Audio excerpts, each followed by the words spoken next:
this? I think so. Let's do it.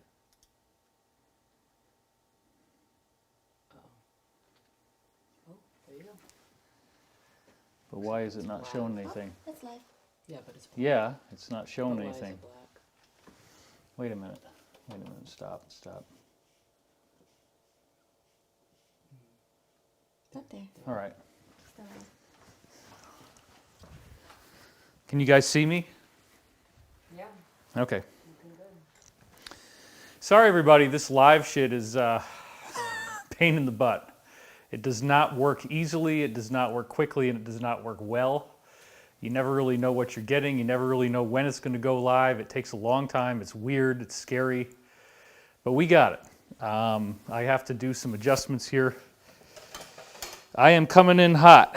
This is a lot of stuff that we had to prepare for you. Sorry about the lack of whatever. Okay. So, here we go. We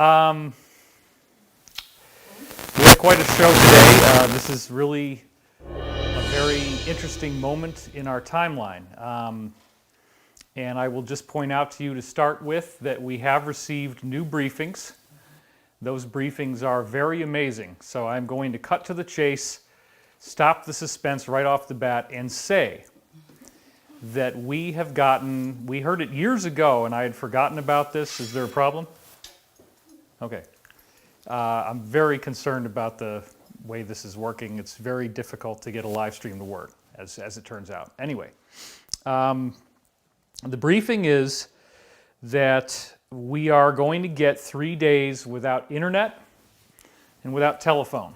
You will be able to call 911.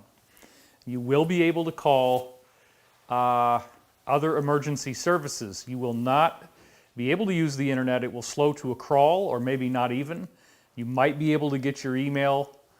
I don't know if you're going to be able to text people or not. But basically, it's a shutdown of the phone and the internet. And that's for 3 days. We have 4 different sources that are telling us this, and one of those 4 sources has 5 different independent sources that told him this. The timing that we're getting on when this is going to happen is anywhere from today or tomorrow. There's another window that suggests, and this is from a State Department source, the latest one that I just got, that it could be before, the 3 days could be before Good Friday. But during those 3 days, there's going to be the arrest of the bad guys. And so this is a very wonderful thing. I was not going to leak this intel because I felt that it would give the enemy an unfair advantage. Apparently, it doesn't matter if they run. Apparently, there's nowhere for them to go. So this is huge. And I did not think I was going to be able to leak this. I was planning on keeping it quiet. However, there's so many leaks going on. Obviously, what we heard now is we got authorized, an official briefing, to tell you that there's going to be this happening. Now, if you know my background, if you know who I am, David Wilcock, I am a regular on Ancient Aliens and a consulting producer. I've written 2 New York Times best-selling books. And I'm definitely one of the most visible people in the UFO community, the ancient civilizations, consciousness science, all that kind of stuff. And I, as a result of having millions of viewers and a public platform that's extending back to 1995, 25 years, I have gotten in touch with multiple insiders who are, in some cases, very highly connected people who have not spoken to anyone else. Sometimes I'm the only one who they will trust or talk to, and I get the burden or the honor of leaking this kind of information.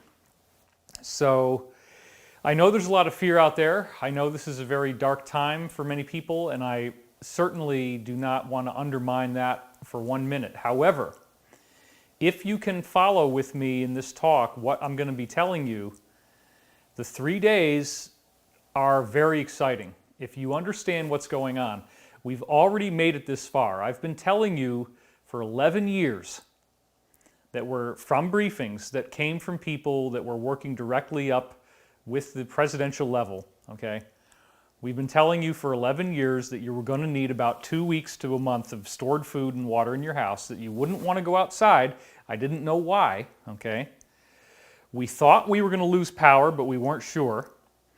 But we definitely knew about the stored food and water. We definitely knew that you'd have to stay in the house. And we also knew that during that time, arrests would be taking place. When the mafia started to get arrested in the 1970s, they had to come up with new laws to be able to arrest a criminal ring that goes outside of state lines. So that's where they got the term RICO from, R-I-C-O, which is Racketeering Influenced Corrupt Organizations Act. And what RICO does is it allows for a group of individuals who are working in different states to be arrested all at once without a pre-existing trigger that would make it obvious what was about to happen. In other words, you don't want to tip them off. You want to keep them in suspense. You don't want them to know what's going on. So what you have to do is create sealed indictments. Now, a sealed indictment is something that's very specific, and this is something we need to review today. A sealed indictment is where you have a grand jury that has been convened. Now, a grand jury can only be convened on one of three levels. It can either be county, state, or federal. But it involves high-level prosecutors who present evidence to a citizen panel, an anonymous, confidential citizens panel of jurors who hear the evidence, and this is without the accused being on trial because, of course, the accused doesn't know they're going to be arrested. And the grand jury, the citizen grand jury, decides whether there is enough evidence based on the presentation from the prosecutor to warrant an indictment. And if they get the indictment, then that means that once all of the players of this criminal enterprise have gotten their sealed indictments and the law enforcement is ready, they unseal them and they get everybody at once. Because if you don't do that, if it's like the mafia and you only get one guy, but the others know that they were part of that, they're going to flee the country, they're going to take cash, they're going to fly, they're going to do something. So that's where you get your sealed indictments from. Now, we have a lot of sealed indictments, and from what we're hearing, during those 3 days, many of these indictments will be unsealed and many people will be arrested.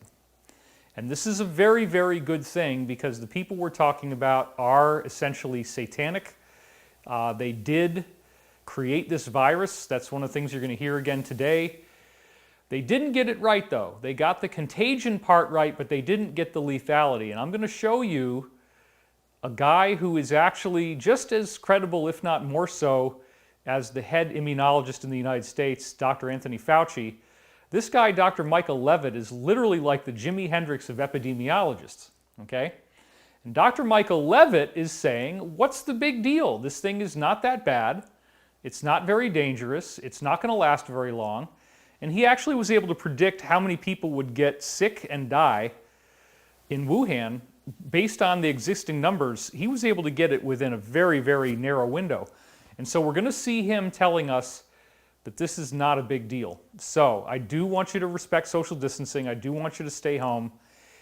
It's not as lethal as the media is making it out to be. Dr. Michael Levitt makes a very good case that this is all, a lot of it at least, is fear-mongering. Now, a lot of people die from the flu as well. More are going to die from the flu probably than coronavirus. But the problem is that coronavirus, because it's so contagious, you're getting a large number of deaths, relatively speaking, in a very short time window, which overloads the capacity of the healthcare system. The flu doesn't get everybody all at once, so there's more time for everybody to kind of pass through the system. So this is really the main issue. Now, if this were a true epidemic, if the lethality rate of this thing were, let's say, 10% or 20%, then you have a truly unbelievable disaster that is nothing like what is happening now. And we don't even want to think about the horrible decisions that would have to be made. It would probably involve mass burials. All this kind of horrible stuff would have to be done. That's not happening. The healthcare system has been tested. People are getting what they need. They're getting the care they need. They're getting Auxiliary hospitals are being set up in places like New York City. It's only really in Italy where their economy is so strapped that they've had to triage. It's very, very sad that certain people are just not being admitted in because they don't have a high enough chance of surviving. That is not happening in the US, and it probably won't, based upon how fast we're able to create these mobile hospitals and get everything going. And the military is your friend. The military is not trying to hurt anyone. They are helping with distribution of food, distribution of medicine, getting people critical care. That is what's going on right now. So the 3 days is the new briefing. This is something that I had told Elizabeth a few days ago. I was very, very excited about it, but there is no way that I was going to open my big effing mouth and be the guy who ruined disclosure for planet Earth. Believe me, I don't want that. So I was actually quite shocked when I found out that we were going to be authorized, that we were authorized to leak that intel. So when you no longer can get online and when your phone doesn't work, you got to wait 3 days, and then when the lights come back on, metaphorically speaking, even though they shouldn't be off, we're not expecting abnormalities in power. When the lights come back on, what have we been told? We've been told that every news channel and all the websites, all the television shows, they're going to have this 8-hour chunk of information. And they're going to play it 3 times a day. If you want to watch the whole thing, you got to watch 8 hours. It's going to run 8 times 3, 3 shifts a day of 8 hours. And that's all there's going to be. And this is going to be information that tells you that the planet was being run by a satanic cult. And I know it sounds crazy. It's like, well, David, this sounds like a really stupid, bad horror movie, but that's actually the way this thing is going. There are people on this planet who have been here trying to plot against us for many, many years, and they have not succeeded. They have lost decisively. If you really want to understand what's going on, I'm going to talk about some archetypes today. And one of the archetypes I'm going to talk about is the father archetype, okay? And I'm going to lay something on you here about Trump. I'm going to say that Trump is dad. On an archetypal level, Trump is dad, okay? Wow, that's pretty controversial. Well, think about it. We end up bonding with politicians as if they are family members. And so whether you like him or not, I'm not saying that. I'm saying that archetypally, Trump is America's dad. He's the guy running the country, okay? And in our own personal lives, let's try to get away from it being Trump for a second and think about what it means to have a father, okay? If Trump is dad, then a lot of people are having daddy issues right now. Really bad. I can't stand dad. Dad pisses me off. Dad makes me so angry. Frickin' all he does is this crazy, crazy stuff. And why won't he listen? Why doesn't he understand me? And oh my God, he's foul-mouthed. And oh my God, he hasn't been the best that he could be, okay? We all have projections of what we want heroes to be. And I certainly have not fit in with people's projections either. Many, many times I get criticized online. People say I have too much of an ego. People say I'm too arrogant. I think confidence is being misplaced as ego. I really do try very hard not to have an ego, and I don't overly promote myself. You can see that by virtue of the fact that in the year 2019, I really kind of took a lot of time off. I didn't really do very much. I was working on my book. I don't need to feed everybody lots of little things on social media, although I know you love that if I do. I'm sorry that I haven't been doing that.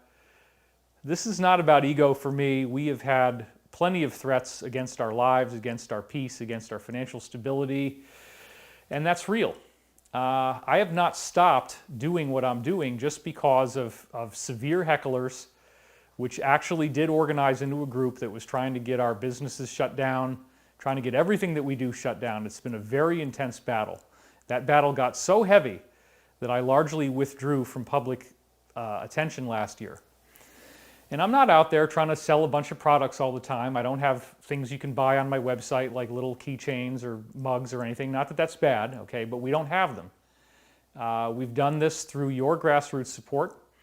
And we now have the Wilcock Spiritual Healing Foundation, which also is a very important part of our work that allows me to do these videos and have them sponsored.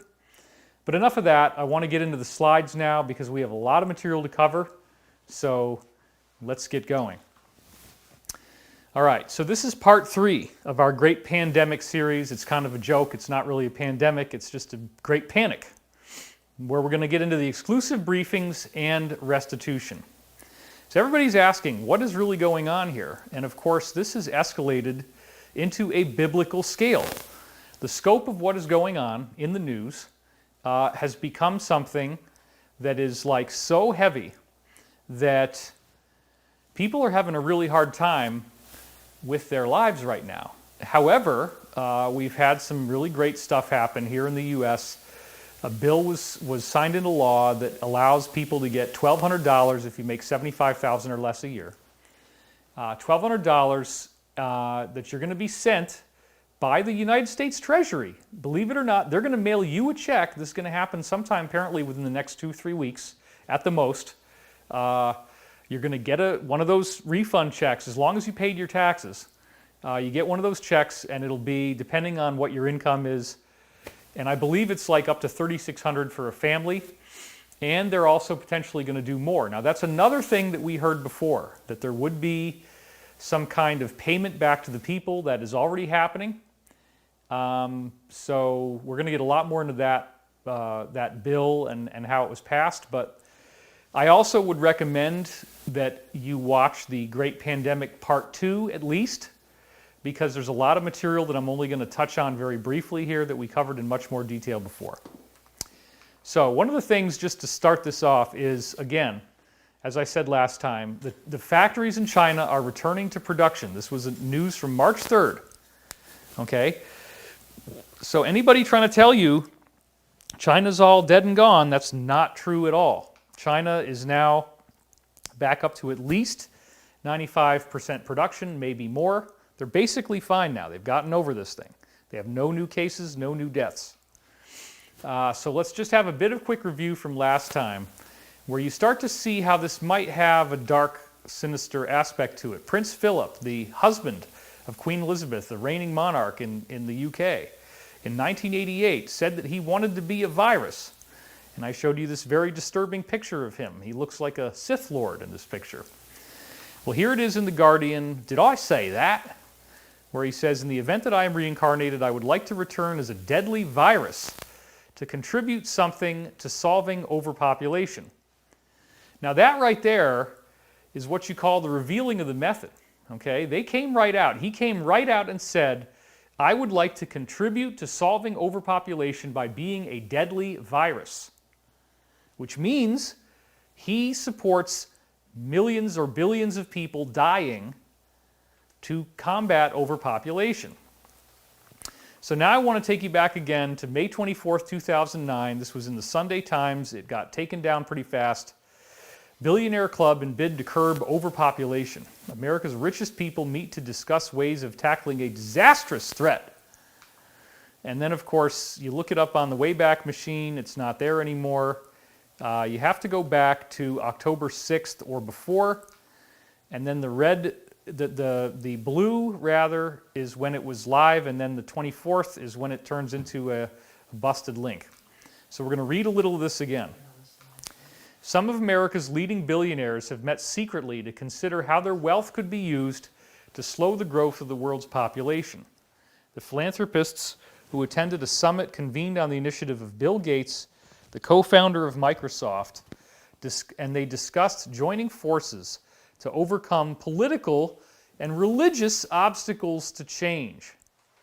Okay, let's just look at that right there. How could their wealth be used to slow the growth of the world's population, meeting in secret to overcome political and religious obstacles?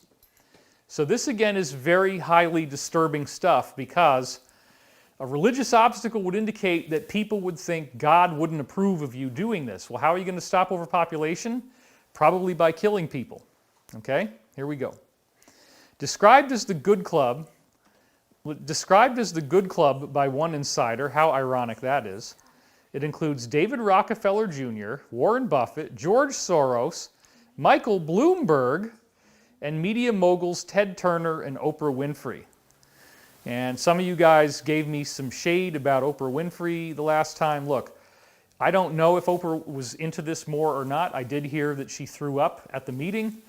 I personally do not feel Oprah wants to kill billions of people. I think that's kind of silly based on who she is, but some people are like, oh, no, Oprah's really evil. Okay, you can have that opinion. I'm not going to share that. You can tell me why you think it's true in the comments if you want to, and I'll try to hear you out, but I personally intuitively don't feel that Oprah is an evil person. Okay. They gathered at the home of Sir Paul Nurse, a British Nobel Prize biochemist and president of the private Rockefeller University in Manhattan on May 5th. And it was so discreet that they had to keep it secret and say they were going to security briefings. So as I asked, why would this be so secret if these guys weren't planning something evil to try to reduce population, at least what we would think of as evil? Stacy Palmer, editor of the Chronicle of Philanthropy, said this summit was unprecedented. We only learned about it afterwards by accident. Normally these people are happy to talk good causes, but this is different. Maybe because they don't want to be seen as a global cabal. Oh my God. You've got to be kidding me. Some details are emerging this weekend, however. The billionaires were each given 15 minutes to present their favorite cause. Over dinner, they discussed how they might settle on an umbrella cause to harness their interests, and taking their cue from good old Bill Gates, they agreed that overpopulation was their priority. Well, isn't that nice? Another guest said there was nothing as crude as a vote, but a consensus emerged that they would back a strategy in which population growth would be tackled as a potentially disastrous environmental, social, and industrial threat. So that's what they're saying, folks. They think that we are the problem. They think that we are a disastrous threat to planet Earth. And one of the initiatives that they've had is deindustrialization. Deindustrialization was the real reason why Greta Thunberg got up there and was blasting that the governments aren't doing anything about climate change. And then you had all the cabal, deep state type people like Hillary retweeting her and saying, you go girl and get it going, we love you. Well, guess what? The carbon cap, the carbon tax that they were going to put out there in the world was intended to create these emissions goals that countries had to meet, knowing that the goals were unreasonable. And the idea was that they were going to shut down society so that if you are producing more than your carbon cap in terms of your emissions, they literally want you deindustrialized. They want to shut down all the factories. So what they're doing right now with COVID-19 is the same idea. They got the same result, which is everybody's at home and nothing is running. And we're going to talk more about that later. But I just want you to be aware that these guys have wanted the planet to be where it is now, where everybody's at home, industry is much less, it's only critical services. It is not going to last this way, okay? It's not going to last very long. It might last through another month. You know, Trump just had to extend it to the end of April. That just came in today about the idea of people, you know, not leaving the house. But during this time, when the phones go down and the internet goes down, that's when you know the big magic stuff is happening. And I am so excited about this. We hardly told anybody. We told Beth's parents. I talked to a couple very close friends who I could trust, and that was it. Until I got the word that we could leak this intel, I wasn't going to say anything about it because I do not want to screw this up. But now we know. So it is right around the corner that these guys are going to get arrested. But they did want to destroy millions of people, billions of people with a vaccine. So here we go. This is something so nightmarish, this overpopulation, that everyone in this group agreed it needs big brain answers. They need to be independent of government agencies, which are unable to head off the disaster we all see looming. Well, why would you go over governments if your tactics are ethical, and why would you want to subvert religion? Why all the secrecy? They wanted to speak rich to rich. Oh my God. Without worrying that anything they said would end up in the newspapers to paint them as an alternative world government. As I said last time, the very next year, the guy who put this thing together, Bill Gates, founder of Microsoft, spent $10 billion more on vaccines over the next decade. Plus, He already put in $4.5 billion before. So that's a total of $15 billion. And as we saw from Lyndon LaRouche, there was a couple other things I wanted to just get in here. Again, the meeting was conveyed on the initiative of the man deemed by Forbes to be the world's richest, Bill Gates. And Warren Buffett pledged $31 billion, the bulk of his fortune, to the Bill and Melinda Gates Foundation and David Rockefeller. So let's do the math. Just between Gates and Warren Buffett alone, you got $46 billion. Now, I actually did some math on this, and I was looking at the number of people in the world who have died from COVID-19, and it's like 25,000 something, I believe. And anyway, I did the numbers. I don't remember them off the top of my head. But if you take $5 billion away for other expenses and you give these guys $41 billion to play around with this vaccine, and if, as I'm going to argue, they designed this thing, they designed the COVID-19, this is their plan. 1988, Prince Philip says, oh, I'd love to be a deadly virus to help curb the horrible problem of overpopulation. 2009, they say we got to subvert governments, we got to subvert religions. We have to find a way to get around all this pesky stuff so we can stop this terrible problem. Well, if you actually look at the idea, let's just take $41 billion as the price they spent to get this virus that comes out 10 years later. Apparently, the briefings have told us the virus did not succeed. They got it to be highly, highly contagious with this little spiky ball, right? It's highly contagious, but it is not highly lethal. And they were hoping to take the contagion of COVID-19 and then get the lethality included, but that part didn't work. Thank God. Okay? Nonetheless, this thing is very contagious, and so it's not normal that we would all have to stay in the house. It's not normal that something would spread this far. This is designed. This is not something nature would do. So if it costs them $41 billion and they have only killed 25,000 people, that means they spent $1.5 million per death. $1.5 million of their money spent on this frickin' virus to get these 25,000 or so deaths. So here's what I would propose, guys. How about you give a grant to 25,000 people who are up and coming, who have proven that they have a cool idea, something that could change the world, something that's positive, and you hand out 25,000 grants for $1.5 million. Now, are some of those people going to blow it?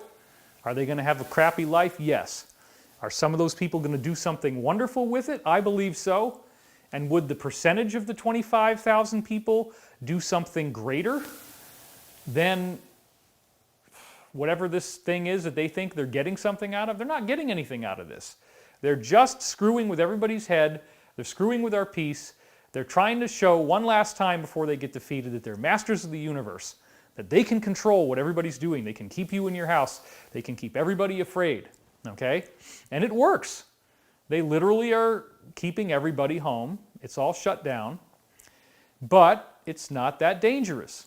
It's not really killing that many people, as we're going to see from Michael Levitt, the Jimi Hendrix of epidemiologists, who should be respected. So yeah, I think $1.5 million per person could have been spent a lot better than on this crap. Let's go back to the slide. Besides the three conveners, the meeting was attended by Mayor Michael Bloomberg, who just ran for president, drug promoter George Soros, Peter Peterson, the genocidal advocate of government budget cuts who co-founded Blackstone Group, not the same Pete Peterson I know, former hedge fund manager Julian Robertson, former Cisco Systems chairman John Morgridge and his wife Tasha, real estate speculator Eli Broad and his wife Edith. Then we got David Rockefeller's son, David Rockefeller Jr., Ted Turner, and Oprah Winfrey.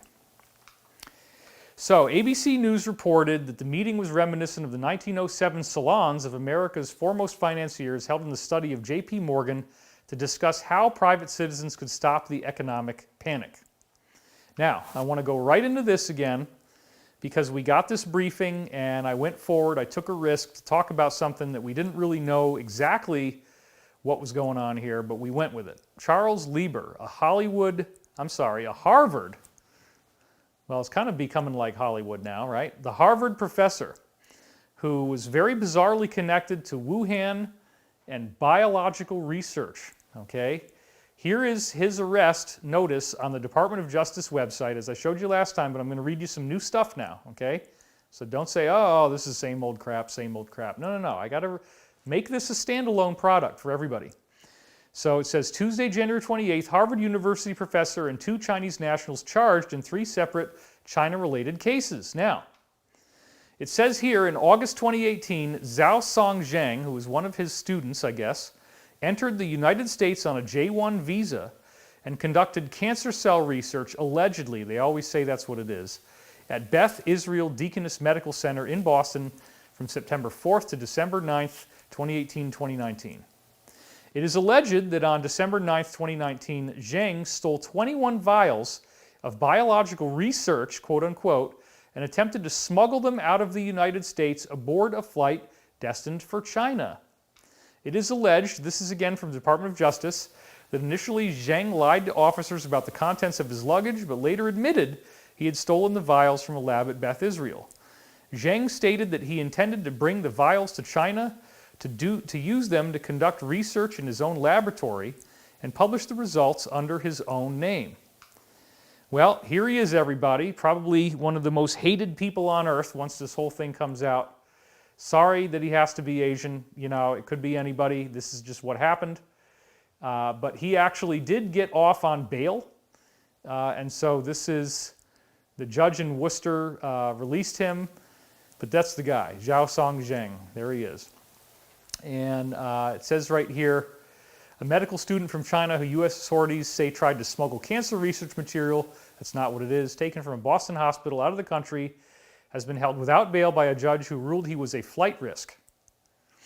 And then it says at the bottom, he tried to smuggle vials of research specimens in a sock in his suitcase bound for China, and he was held without bail. So this was at Boston's Logan Airport. He was arrested on December 10th on a charge of making false statements. So he was apprehended on December 9th, right before the Wuhan thing got started. Now apparently, what was really in these vials was COVID-19.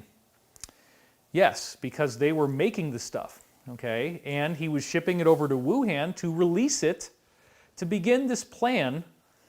And now there's been news articles, I didn't have time to get it in there, about, we'll do it in the next one, about how, in fact, a lot of really high-rolling people seem to have known something bad was going to happen to the economy, and they all cashed out really quickly before this happened, okay? So this thing could have been designed by these researchers as a designer virus. It's, again, very contagious, very unusual in that sense, released to China by people who do not have China's best interest in mind. China, as part of this international effort to defeat the deep state, has been cutting them off. And I just found out we have 29,000 people watching live. That is awesome. Thank you. And we are going to do another meditation.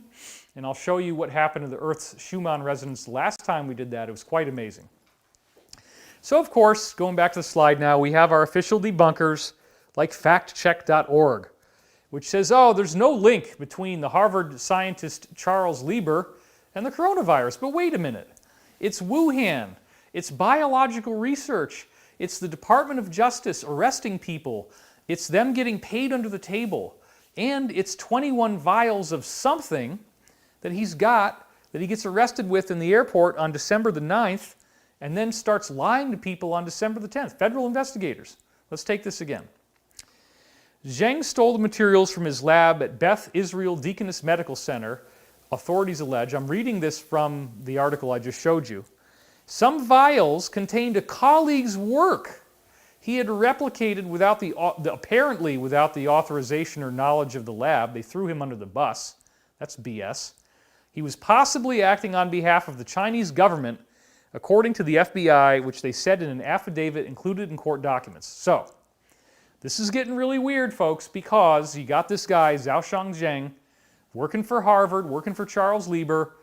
He's got 21 vials in his sock. He's trying to smuggle it through the airport. He lies to them, and he's smuggling it into Wuhan right before the pandemic got really bad, and they actually had to do this big quarantine starting on January 22nd, okay? That's right around the time it would have been released. So he might have been one of a few couriers. They probably did it with several people, smuggled this stuff in there, you know, spread it out with drones or however the hell they did it. I don't know, okay? But it's crazy. So the briefings that we had said that the assistant was carrying COVID-19. So again, Charles Lieberman, I'm sorry for you. I'm sorry that you caved into this and thought this depopulation agenda was a good idea. You know, he does look sad. He does look troubled and conflicted, every picture. And man, I would be too, because I would rather die than play this game. I would rather take my own life, put me on the table. You know, I would go before I would do something like this. It's unbelievable. So what the briefings also told us is that Lieber's research was financed by none other than good old wild Bill Gates himself. And isn't it interesting, after this arrest takes place, Bill Gates has mysteriously resigned on none other than Friday the 13th of March. This is the announcement right here. But now I bring you the next big thing, which is that we told you this on the last time we did our show, and the very next day, QAnon confirmed the intel. Right here in post 3896, where it says, you know, first of all, they're quoting from a paper that goes back to like 2007 or something, where the green circle is. It says, severe acute respiratory syndrome coronavirus as an emerging and re-emerging infection. And then they say the China virus, worth remembering, Wuhan Institute of Virology. What is the geolocation? The first biosafety level 4 lab 2015. City province origin, hot zone. What is that geographical location? And then, right after, the very day after I put this in the video that you all watched, we have the link to the exact same thing that I just showed you. And it says there, they quote from the Justice Department's own website, unbeknownst to Harvard University beginning in 2011, Lieber became a strategic scientist at Wuhan University of Technology, or what, in China, and was a contractual participant in China's Thousand Talents plan from in or about 2012 to 2017. And then they say rapid spread. Then it goes on from here. And look at what's happening, right? Does this end POTUS's economic rally? Yes. Does it end the economic gains during his administration? Yes. Does it end all of his gains on unemployment? Yes. Does it try to take away all of his platforms that he could say that he's doing a good job? Yes. Weaken his chances of winning the presidential election? Yes. Does this delay trade negotiations with the U.S. and China? Yes. Would China prefer Biden as the president? That's the question they're asking. I don't know the answer. That's what they're asking. Do they want to shelter Biden's public appearances because he's so gaffe-prone by having nobody be in crowds? Isn't that interesting? You hadn't thought of that, had you? Do they want to shelter him from being in debates? Oh, we can't debate anybody because, oh, we'd get sick. Well, think about it. Are they pushing a new revised presidential 2020 vote by mail, which is unsecure? Sure enough, that could be what it is. It's all part of the election, folks. Are they pushing a Democratic wish list of unrelated items? What is the mathematical probability that this occurs, the time bomb explodes at the exact point in time that allows for maximum damage above prior to the presidential election? Outside of the standard deviation, oh yeah, who benefits the most? Well, that would be the deep state. The Mueller investigation failed. The impeachment thing failed. Why was it critically important that impeachment had to be rushed through the House? Mainstream media, Democratic Party, Hollywood narratives have all failed. The coup failed. Democratic Party leading nominee established prior to lockdown takeover, that was Sanders. So Sanders had to be eliminated to put Biden in the front. Occam's razor simply states that any of the given set of explanations for an event occurring, the simplest one is most likely the correct one. Now, I know what some of you are thinking. Oh my God, David's alt-right, David's a Trump supporter. Of course Trump is going to try to make it about himself. Of course Trump is going to try to make it about the election. Now, let's just try to be clear on this. Remember, Trump is dad, okay? Archetypally, Trump is America's dad right now. And you might not like your dad. You might not get along with your dad. You might think your dad is a real a-hole. But we also have to get along as a family. If you have somebody as the President of the United States, you have to be able to function as a country And there is an electoral process where if you don't like who you have, then you vote for somebody else. Now, a lot of people got really upset because you had Buttigieg and Sanders and candidates that some people were getting excited about, and they all got sidelined. And wait a minute, now it's Joe Biden. So please understand that the electoral process, as I said in the last show, the big 5-hour extravaganza, the electoral process got hijacked, right? We didn't get the results from Iowa, and New Hampshire got screwed up. And if those had settled in, it probably would have crystallized around Sanders, but it didn't. They're trying to give you the same old Hillary, Podesta, deep state guy so that it's not really an election. You feel hopeless either way, right? If you don't like Trump, you're going to feel hopeless if he wins again, and you don't like Biden either, and you might even like, oh my God, am I going to push that lever? Am I going to actually say, you know? And then you got somebody like Ralph Nader who comes in and scoops up that other independent vote that, you know, is never going to be enough to win. Okay. All I'm saying is this.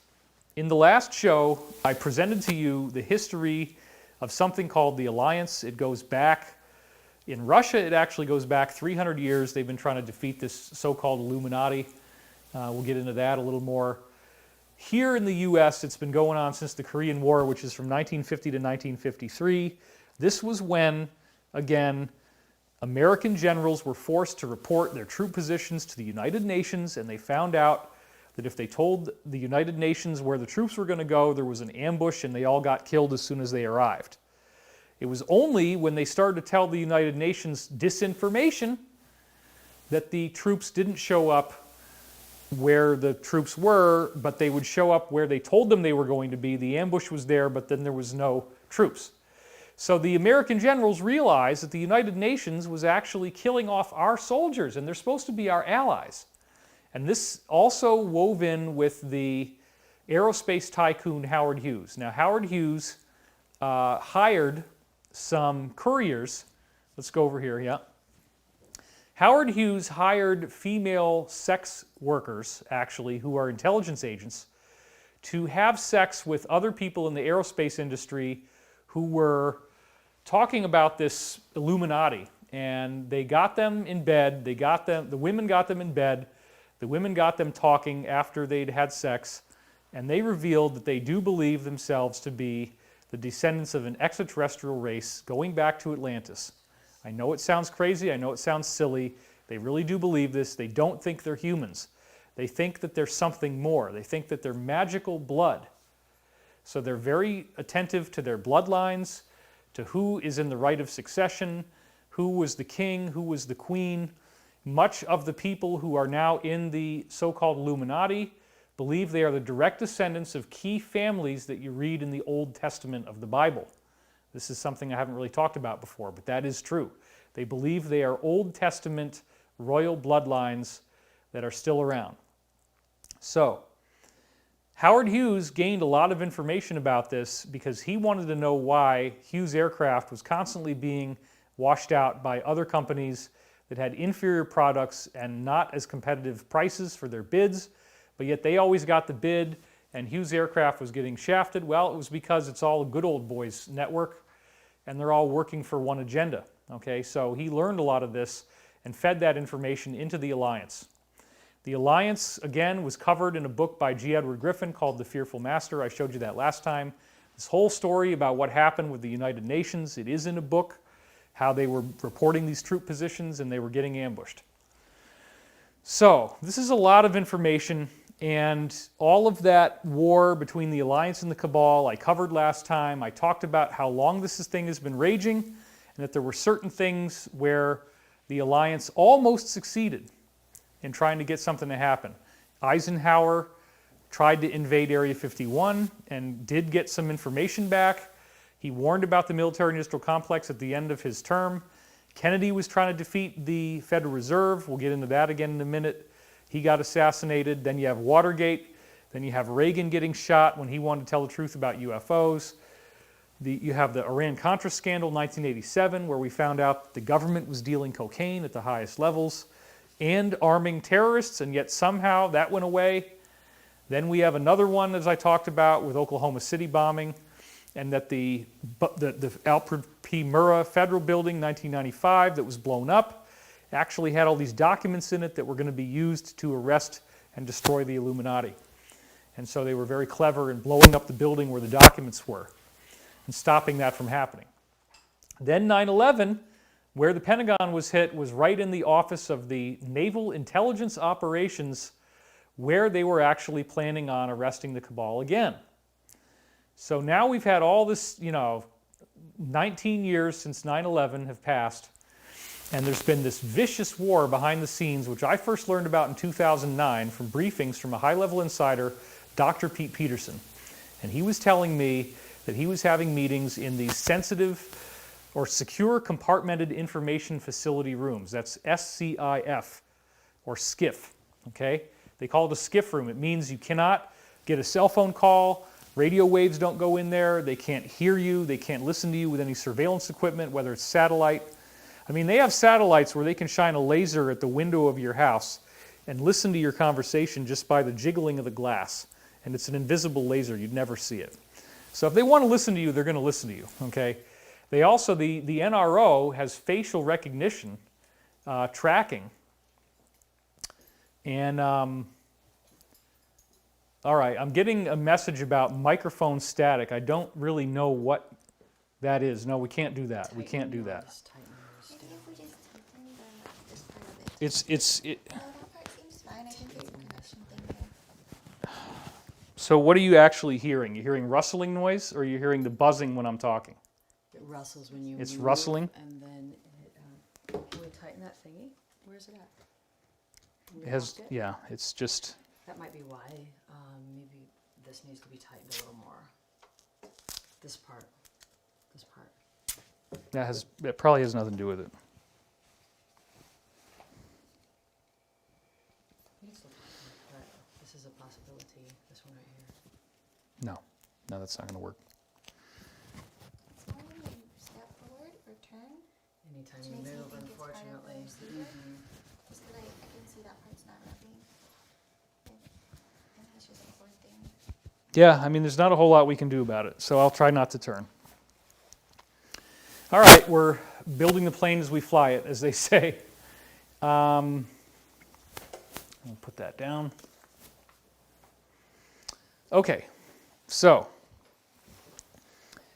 this whole, there's a lot going on here, folks, and it's not easy to be the guy who tells you this stuff. I get that. I'm not really having a fun time being the guy that tells you these things. I feel obligated to do it because I don't want to see these people succeed.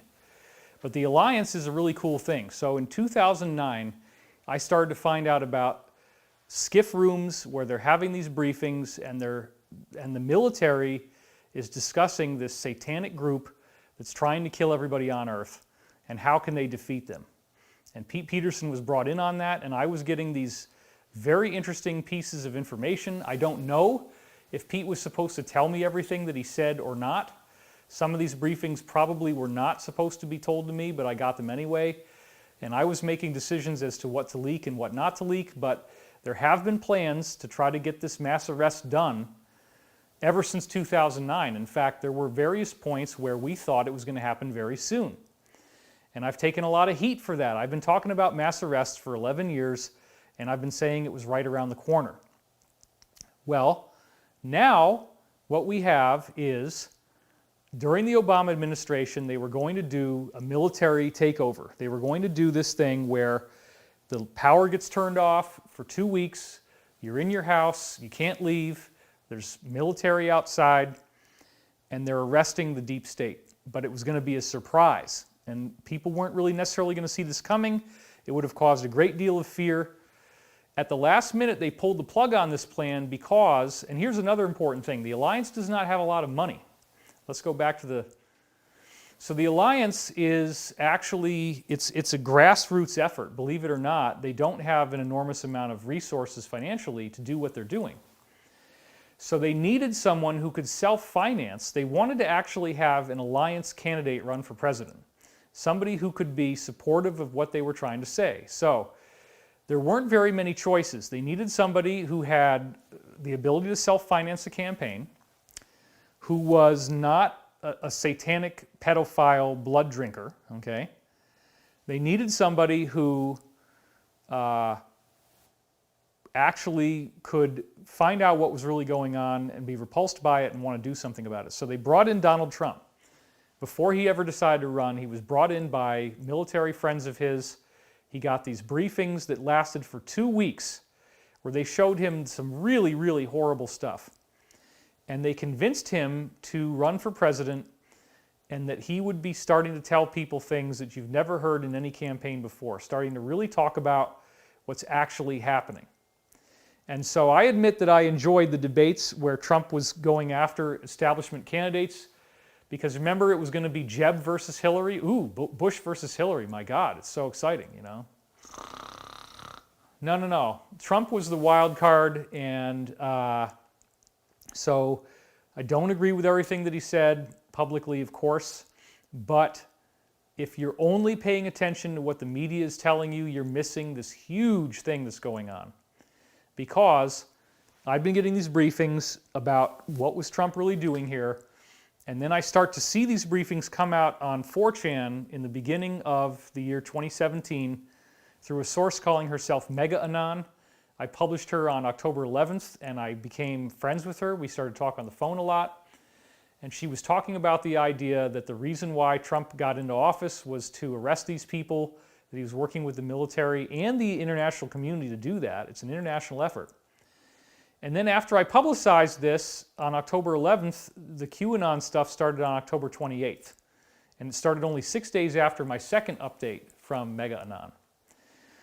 So it started on the same platform originally. It went from 4chan then over to 8chan. And now 8chan, as I said last time, has been relocated, this is provable, onto the Department of Defense's own web server, which has an IP address that begins with 11.11.18. So this is very, very interesting because there's now almost 4,000 of these Q posts, and they definitely appear to be coming from the US presidential administration. And they've gone way out of their way to do what are called Q proofs. In fact, some researchers have found over 500 examples of this, where Trump will tweet something right after Q says something, and they try to get it as close together as possible in the timing, or Trump will say something that Q has already said.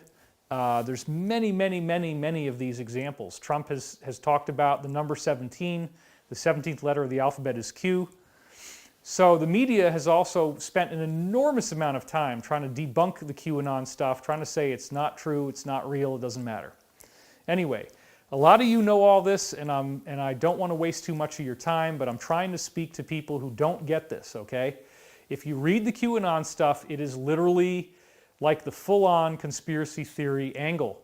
It goes into all of the stuff that's going on with child trafficking, with Satanism, pedophilia, blood drinking, the banking elite, the establishment.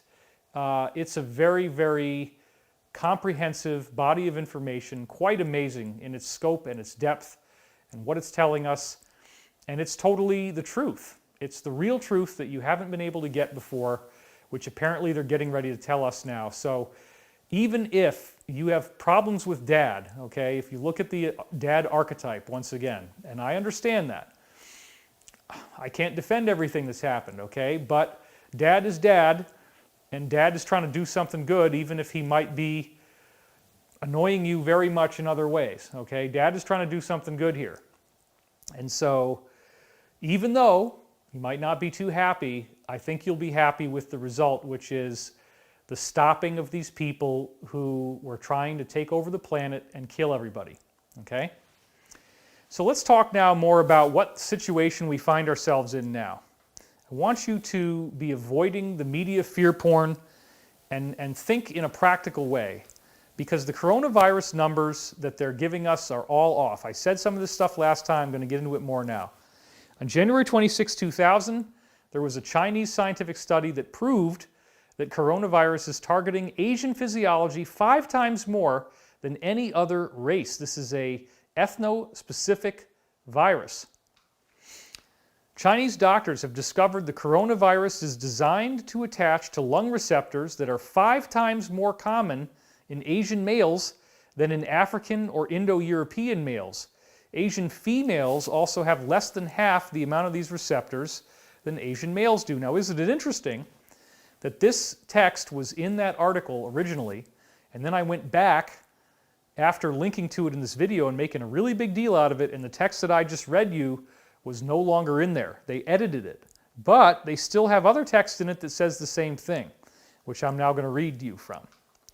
So, 2019 COVID was reported to share the same receptor, angiotensin-converting enzyme 2, or ACE2, with SARS-CoV.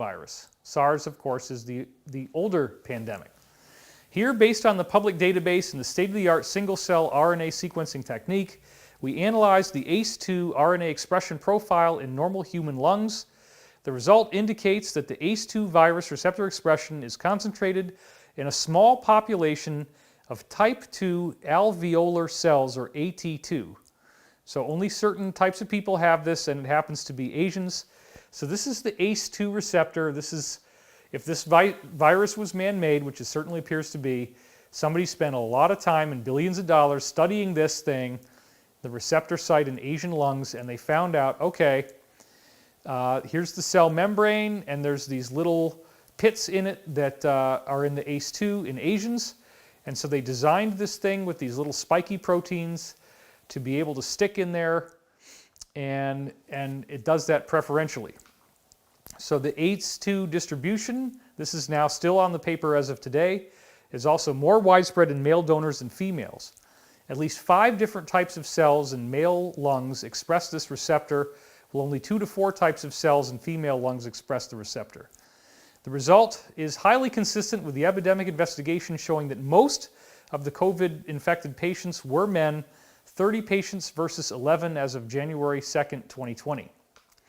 We also noticed that the only Asian donor, male, has a much higher ACE2 expressing cell ratio than white and African American donors, 2.5% versus 0.5%. Well, if you take 0.5 and put it up to 1, that takes the 2.5 and puts it up to 5, which means, yeah, you're 500% more of these cells in Asian people.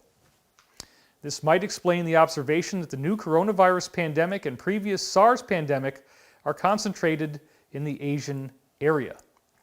So once again, this is sick stuff. This is what you would expect if somebody was trying to target the Chinese as part of an ongoing economic war, which is happening.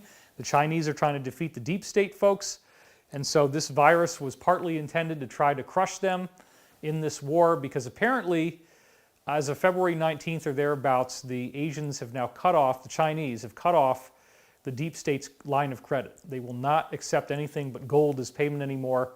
And this is what finally drove everything over the cliff. But it's a good thing, because it's leading to everybody getting arrested, and it's actually happening faster than we expected. So then I saw this article on March 19th, 2020, in which it says again that 80% of the victims dying from this thing are men. Interestingly enough, the coronavirus is killing far more men than women. And I'm going to read you from this article. There's the link. With more than 200,000 coronavirus cases worldwide and thousands of deaths, a striking pattern is appearing in the hardest hit countries. More men are dying than women. Nowhere is this trend more pronounced than in Italy. Men make up nearly 60% of people with confirmed cases of the virus, and more than 70% of those who have died from COVID-19.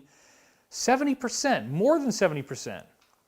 On the other end of the spectrum is South Korea, where about 61% of confirmed infections have been in women, not deaths, but infections. Though far fewer patients have died, the majority of fatalities, 54%, again were in men. That's in Korea. People over the age of 70 represent more than 87% of deaths in Italy. And a study of 99 patients at a hospital in Wuhan where the virus originated found that men made up 2/3 of patients, and half of all the people who were hospitalized had chronic conditions like heart disease or diabetes. More recent figures from China's Center for Disease Control, based on tens of thousands of cases, showed a strong gender breakdown of deaths, 64% male, but the figures in Italy have been even more staggering. Nearly 60% of the diagnoses have been in men, and Across the first 1697 coronavirus deaths, 71% were men and just 29% were women. In a recent study published in The Lancet, meanwhile, the figures were even higher. It found that 80% of the deaths were men and 20% were in women. The honest truth is that today we don't know why COVID-19 is more severe for men than women, or why the magnitude of the difference is greater in Italy than China. According to Sabra Klein, a professor at Johns Hopkins Bloomberg School of Public Health, the gendered death gap was also seen in the smaller SARS and MERS outbreaks, according to Angela Rasmussen, a virologist at Columbia University. Okay, so here's the deal. 5 times more likely to affect Asians, 80% likely to be men. That means that the numbers that you're getting from the media are wrong, because they're taking the Wuhan data and they're acting as if it's not ethno-specific, but it is, and we just proved it. So that again gets the numbers down. Most of the death rates in the countries I'm looking at, they're all around 0.003 or 4%, way below 1%. Now we're going to talk more about that kind of data. So just to allay your fear, because you're not getting confident reporting of people telling you that this is okay. You're getting all this crazy pandemic fear porn, which I don't like. So I'm trying to fight back by giving you real information here that you can find, this is not fake news, from regular news sources that are tapped into what's really going on. So let's take a look at that.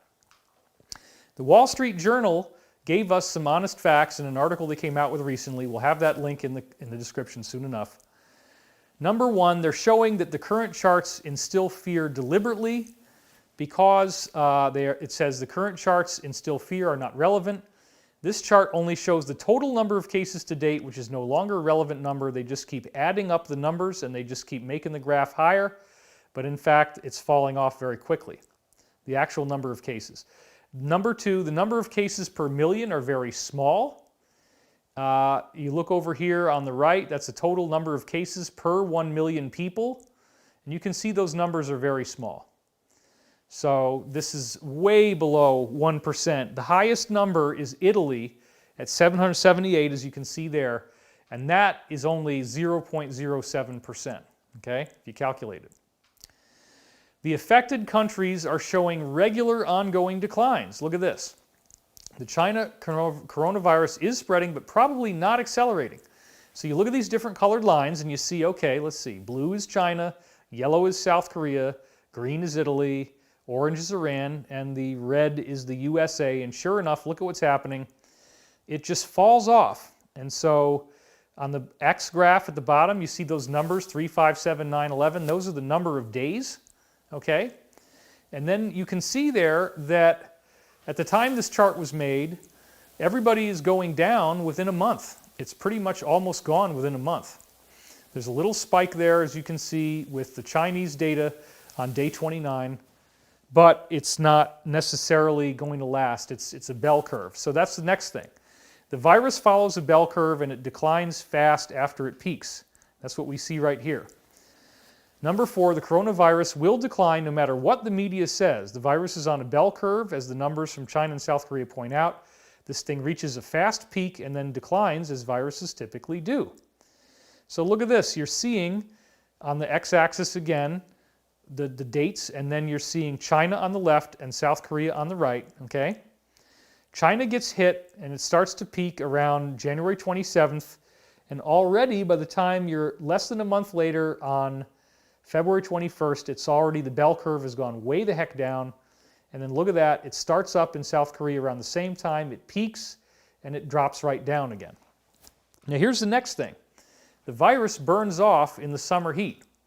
If you look in these areas, it says here this virus will likely burn off in the summer like other viruses, and I'm not going to read all this, but basically where the green areas are is where the virus is thriving, and in the red areas, like throughout Africa, there are very, very few cases of coronavirus. So this virus does not like the heat, and now that things are warming up, it's not going to do well for the virus. So whoever designed this virus, now think about this, if this was a designer virus, they knew they had to release it during the winter. And sure enough, the China thing starts right at the end of December. Zhao Songjeng was going in there as of December 9th. That's when his flight would be. And they were planning on probably releasing those vials and other vials soon afterwards. His vials were not included. If they had been, it probably would have infected a lot more people. But thank God he got stopped, and now he's been arrested. And one of the briefings we got is that we're going to be told this on a collective level. Guess what, everybody? This really sucks, and I'm sorry to tell you this, but the virus was man-made. We know who did it. It traces back to Bill Gates, to this overpopulation thing they were trying to do. That's going to be a huge pill for people to swallow. As Mega Anon said in the last show, people are going to want to give the truth back. They're not going to want the truth, because the truth is awful. Okay, but this is what's going on. Number 8 in the Wall Street Journal thing, the fatality rate is declining very quickly. And you see that here. As we have noted, children and teens are less affected. That's number 7. The fatality rate is declining. And this is the percentage of confirmed cases fatality ratio.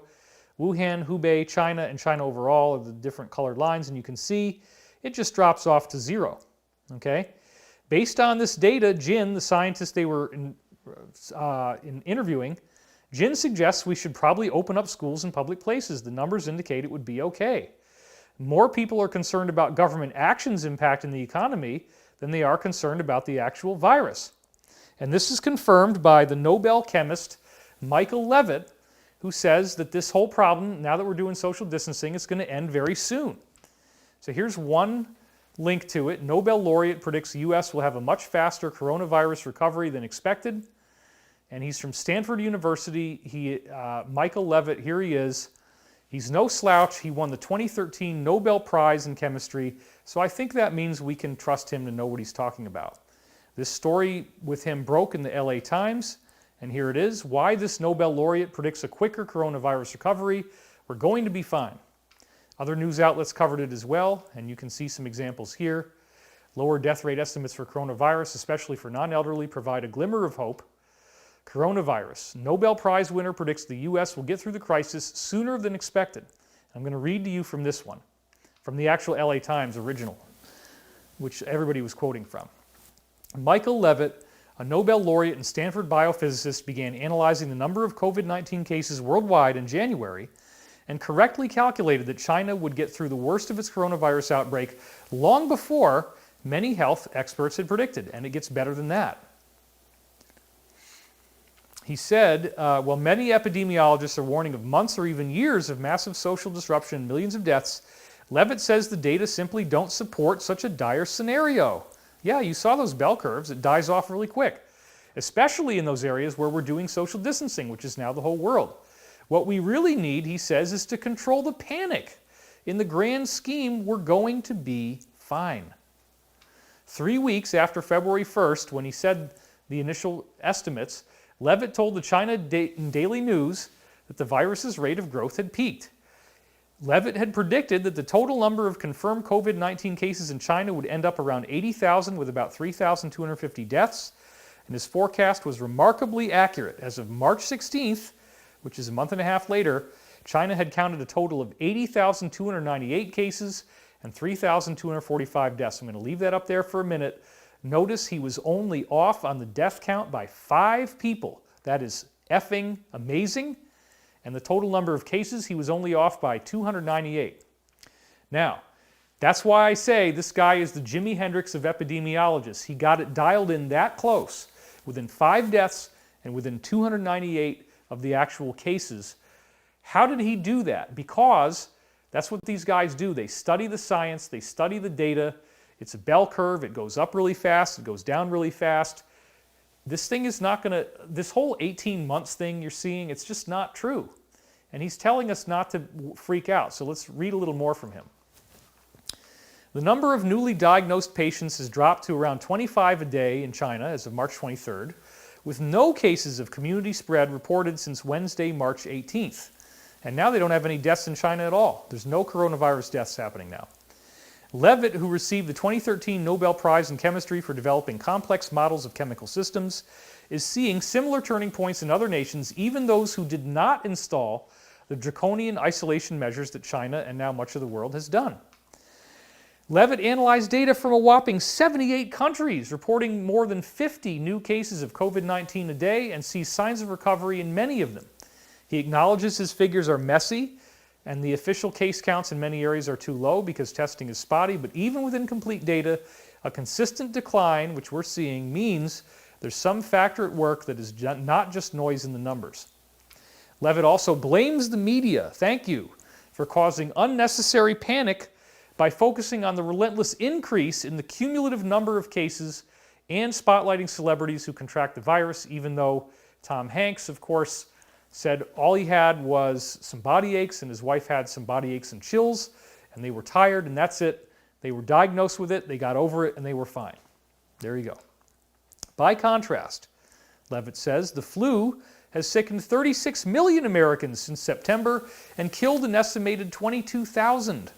According to the CDC, but those deaths are largely unreported. And as I said, the only difference is this coronavirus thing just overwhelms the healthcare system because you get this big spike and a whole bunch of people all die at the same time because it's so contagious. But the actual number of deaths from the flu take place over a longer period of time because there is no sudden spike. But it's actually more. Okay, so it's just that spike, that quick spike that you got to worry about. And once you get through the spike, it's fine. And in America, we're able to keep everybody in these alternative hospitals.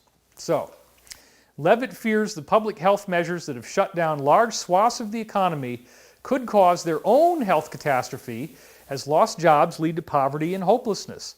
Time and again, researchers have seen that suicide rates go up when the economy spirals down. So, here you have a Nobel Prize-winning epidemiologist and chemist saying that the suicide rate is going to be worse than the death rate from COVID-19 if you keep the economy shut down. That is also what the President of the United States said, and he was trolled relentlessly for that by the controlled media. It's not fair. And we should get the country back up and running. We should not leave it shut down forever. Well, the COVID-19 fatality rate appears to be significantly higher than that of the flu, appears to be. Levitt says it is quite simply not the end of the world. The real situation is not nearly as terrible as they are making it out to be. There you go. The real story, folks, is the defeat of the deep state. And I have learned about this since 2000 from an Illuminati insider calling herself Savali, who debuted in March 2000. And I was into the conspiracy media back then. So pretty much right after she showed up, I started reading her stuff.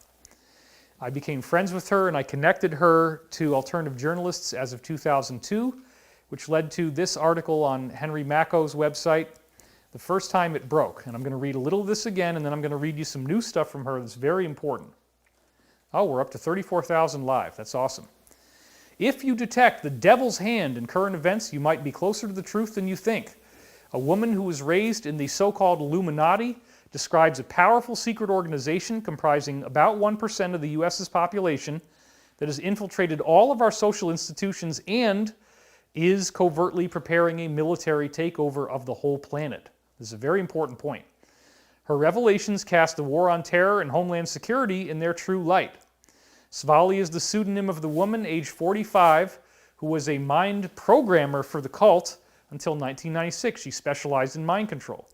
She was the 6th head trainer in the San Diego branch and had 30 trainers reporting to her. She has risked her life to warn humanity of the Illuminati's covert power and agenda. She describes a sadistic, satanic cult led by the richest and most powerful people in the world. This is the article he wrote after I got him this information and connected the two of them together for an interview. This is largely homosexual and pedophile. It practices animal sacrifice and ritual murder. Unfortunately, this is all part of what it is. You know, homosexuality, do what you want, but I mean, when it starts to get into this other sick stuff, it's bad. It works hand in glove with the CIA and Freemasonry. It is Aryan supremacist, but it welcomes Jewish apostates. And they do speak German. They are Nazis at the top levels. So, all the way back in 2000, Savali now is looking highly prophetic because she was saying we were going to have what I am calling a Greater Depression. So, in light of what they've just done with the economy, and this is kind of a joke, right? It's like, wait a minute. You guys get shut down for like 3 weeks, and you're all going over the cliff. Everybody's bankrupt, and you need these gigantic bailouts of trillions of dollars. Wait a minute. We bailed you out in 2008, and then you guys just paid yourself bonuses and nobody went to jail. And now you've done it again. You play in the same games you played before. Your whole thing implodes in 3 weeks, and we're supposed to bail you out again. The Federal Reserve was taking $1 trillion a day, and they were going to do that till the end of the month. But that all changed, thanks to some things. This is a big, big part of what we're going to talk about in a minute here. But I want you to hear from Savali herself about what they were planning to do. And remember, this was in 2000. And you can go look this stuff up. It's never gone away. It's still online. Check it out. Do you want to hear the end of the world scenario the Illuminati taught me as a member? This is her talking. It was cult propaganda, but this is how they believed the new world order would be ushered in. There will be continued conflict in the Middle East, with the severe threat of nuclear war being the culmination of these hostilities. Now, what did I show you in the last show? Sure enough, first they blew up all these oil fields, then they had this attack on the American embassy in Iraq, and they tried to get us into war with Iran. It was like the threat of the nuclear war. So that part that she said came true. But there's more. An economic collapse. Look at this. An economic collapse that will devastate the economy of the U.S. and Europe, much like the Great Depression. That's what they were planning all along. She said this in 2000.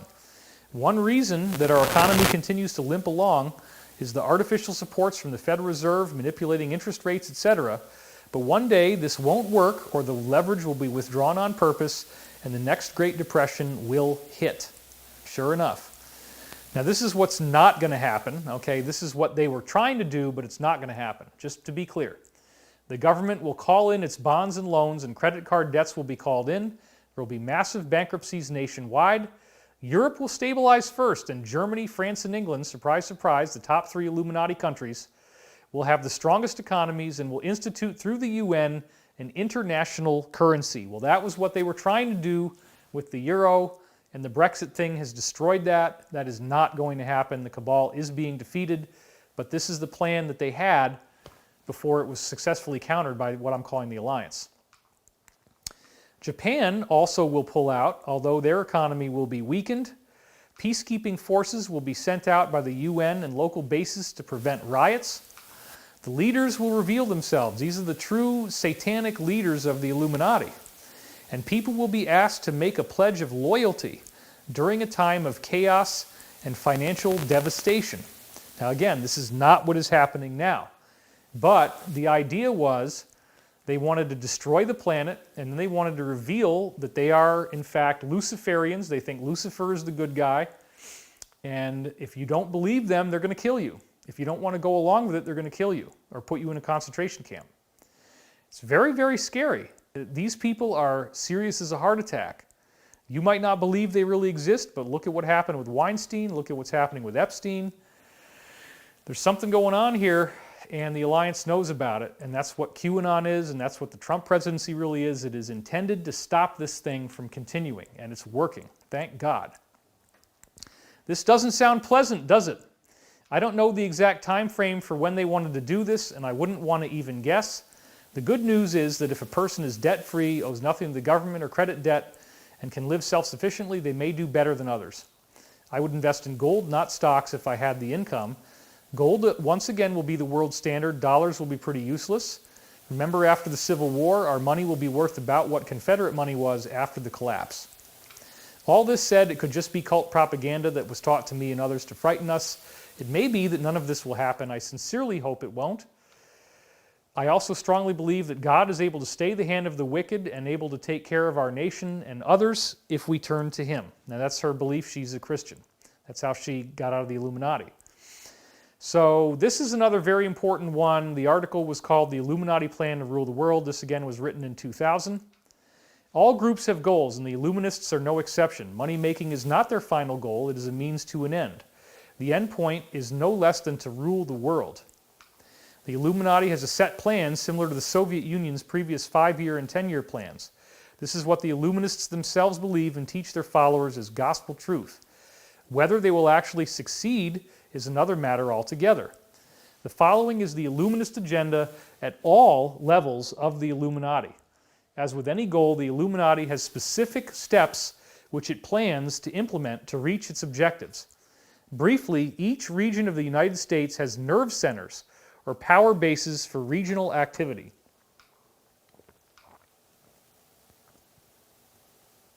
The United States has been divided up secretly into 7 major geographical regions.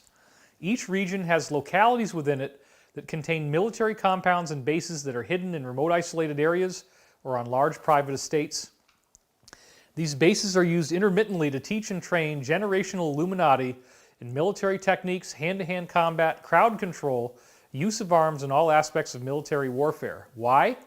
Because the Illuminists believe that our government as we know it, as well as the governments of most nations around the world, are destined to collapse. These will be planned collapses, and they will occur in the following ways. The Illuminati has planned first for a financial collapse that will make the Great Depression look like a picnic. Well, now it's going twice as fast as the Great Depression did already, the crash of 1929. This will occur through the maneuvering of the great banks and financial institutions of the world, through stock manipulation and interest rate changes. Most people will be indebted to the federal government through bank and credit card debt. The governments will recall everyone's debt immediately, but most people will be unable to pay and will be bankrupted. This will cause a generalized financial panic which will occur simultaneously worldwide as the Illuminists firmly believe in controlling people through finances. Next, there will be a military takeover, region by region, as the government declares a state of emergency and martial law. Now look at this. People will have panicked. There will be an anarchical state in most localities. That's not happening now. And the government will justify its move as being necessary to control panicked citizens. Now, I don't believe any of this is going to happen, but this is what they wanted to happen. It's important to understand what they were planning. The cult trained military leaders and people under their direction to use arms as well as crowd control techniques to implement this new state of affairs. This is why so many survivors under 36 years of age report military programming. People who are not Illuminists or who are not sympathetic to the Luciferianism will resist. The Illuminists expect this and will be and are being trained in how to deal with this eventuality. They are training their people in hand-to-hand combat, crowd control, and if necessary, they will kill in order to control crowds. The Illuminati is training their people to be prepared for every possible reaction to their global takeover, the New World Order. Many of their mind control victims will also be called into duty with preset command codes. She talks all about how that works in her books. These codes are meant to call out a new and completely loyal to the cult presenting system, meaning the person's personality changes and is now an Illuminati advocate. Shatter codes that have been programmed under severe trauma will be used to destroy or bury any alternate personalities or alters that would not be loyal to the cult. Military bases will be set up in each locality. Actually, they are already here, but they're covert. In the next few years, they will go above ground and be revealed. I'm not sure if that happened. I assume it did. Each locality will have regional bases and leaders to which they are accountable. The hierarchy will closely reflect the current covert hierarchy. About 5 years ago, when I left the Illuminati, which would have been 1995, approximately 1% of the U.S. population, according to her knowledge, was either part of the Illuminati, sympathetic to it, or a victim of their mind control, and therefore considered usable. Well, 1% would be, I guess, about 3 million people, right? Because of 300 million people at the time. 3 million people's a lot. Well, this may not sound like many. Imagine 1% of the population highly trained in the use of armaments, crowd control, psychological techniques, behavioral techniques, armed with weapons and linked to paramilitary groups. These people will also be completely dedicated to their cause. The Illuminati firmly believes it can easily overcome the other 99% of the population, most of whom are untrained or poorly trained, such as quote-unquote weekend hunters. Even the local militaries will be overcome, as the Illuminati will have regional cell groups with highly trained leaders. They also count on the element of surprise helping them during their takeover. Now, before we go any farther, I understand this is like crazy fear porn, okay? And I'm only telling you this not because this is what's happening. Most of this stuff has now been stopped. The alliance, the military, is the good guys, actually.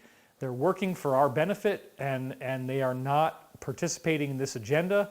They have broken away from it, and so you're not going to see this happen, but it is important to understand exactly what they were planning. And when they come out and they tell you, hey, we believe in Lucifer, we think Lucifer's the good guy, your gods, your kings are the Rockefellers and the Vanderbilts and the Carnegies and the Rothschilds, that's what they were planning on doing. You have to worship these people. You have to worship these billionaires. And if you don't, then they're going to kill you. And they want everybody microchipped. They want everybody controllable. That's what they were planning. So this is being stopped, thank God. But I want you to understand what they were trying to do, and this was all leaked back in 2000. Many of the highest leaders in the militia branch of the Illuminati are or have been officers in the military, and so they already have a good knowledge of what techniques will work best to overcome a region or locality's defenses. After the military takeover, the general population will be given a chance to either espouse the Illuminati's cause or reject it, with imprisonment, pain, and even death being possible punishment. These people very much believe that the intelligent or enlightened or illuminated were born to rule, which they think is them. They are very arrogant. They consider the general population to be dumb sheep who will be easily led if they are offered strong leadership, financial help in an unstable world economy, and dire consequences if they rebel. These people's utter ruthlessness and their ability to implement this agenda should never be minimized. The Illuminati banking leaders, such as the Rothschilds, Vanderbilts, Rockefellers, Carnegies, and Mellons, as some examples, will reveal themselves and offer to save the floundering world economy. Well, they caused the problem. A new system of monetary exchange based on an international monetary system and running between Cairo, Egypt, and Brussels, Belgium, will be set up, so she said, this was the plan. A true one-world economy creating the longed-for one-world order will become a reality in this plan. There is more to their agenda, but these are the basics of it. This agenda is what the Illuminati really truly believe, teach, and are training for. And again, 3 million people in America alone is quite a lot trying to do this. They are willing to give their lives up in this cause in order to teach the next generation as they believe their children are their legacy. I was told that my children's generation would see this takeover happen sometime in the 21st century. Well, now we're 20 years in. At present, the Illuminati have quietly and covertly fostered their takeover plan by their goals of the infiltration of, number 1, the media. That's obviously a big one, huge. Number 2, the banking system. Number 3, they've infiltrated the educational system. They're only going to tell you what they want you to know. Number 4, the government, both on a local and federal scale. Number 5, the sciences. I've been doing a lot of work to untangle what really needs to be told about in science from credible PhDs who are ignored. And number 6, the churches. Yes, that also. So religion has been all screwed up by these guys.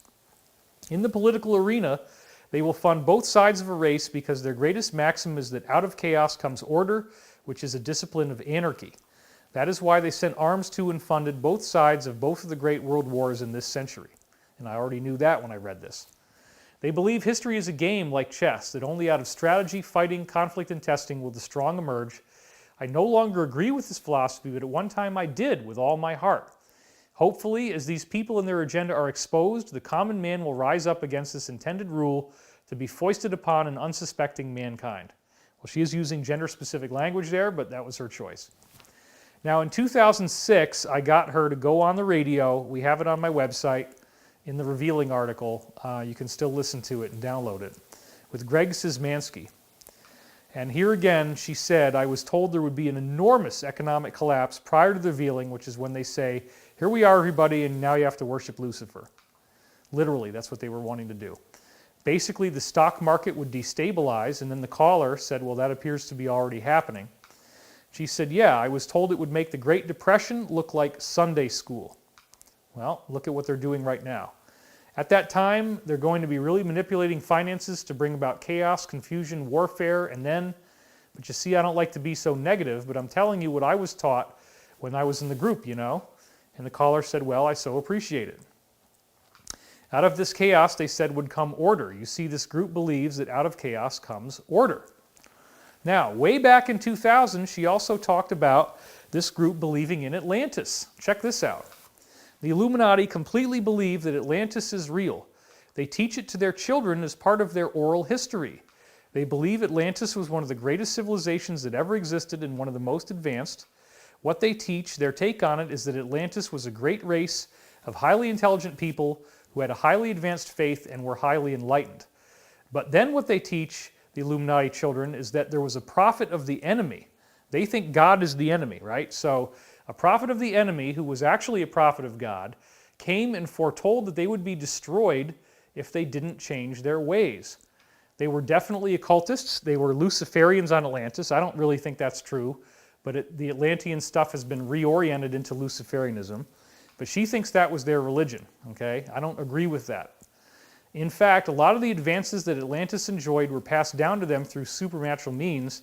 That is what I will say, probably meaning extraterrestrials is what she's referring to. So they laughed at this prophet.